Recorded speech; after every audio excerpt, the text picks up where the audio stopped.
अमरावतीत बांधकाम सुरू असलेल्या घरातून तब्बल 75,000 रुपयांच्या इलेक्ट्रिकल वायर चोरी करणाऱ्या आरोपीला गाडगेनगर पोलिसांनी अटक केली आहे. विशेष म्हणजे चोरी केलेली वायर जाळून त्यातील तांबे काढण्याचा प्रयत्न आरोपींनी केला होता. तांत्रिक तपासाच्या आधारे पोलिसांनी आरोपीचा शोध घेत 1,58,000 रुपयांचा मुद्देमाल जप्त केला आहे.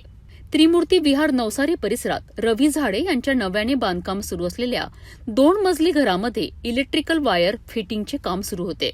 दरम्यान 4 ते 5 जुलै दरम्यान अज्ञात चोरट्याने घरात घुसून सुमारे 75,000 रुपयांच्या इलेक्ट्रिक वायर चोरी गेल्यात. या प्रकरणी गाडगेनगर पोलीस ठाण्यात गुन्हा दाखल करण्यात आलाय. तपासादरम्यान डीबी पथकाने तांत्रिक माहितीच्या आधारे शेख अझरुद्दीन शेख कमरुद्दीन या 23 वर्षीय आरोपीचा शोध घेतलाय. राजपूत ढाबा चौक परिसरात आरोपी ऑटो रिक्षामध्ये फिरताना पोलिसांच्या हाती लागला. चौकशीत त्याने चोरीची कबुली दिली. चोरी केलेले वायर जाळून त्यातील सुमारे 4 किलो तांब्याच्या तारा काढल्याचेही उघड झाले आहे.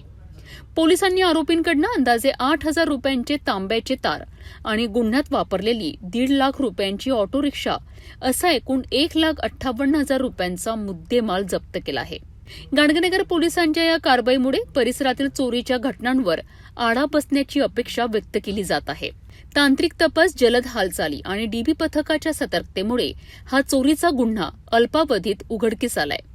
अमरावती पोलिसांच्या या कारवाईचे सर्व स्तरातून कौतुक होत आहे.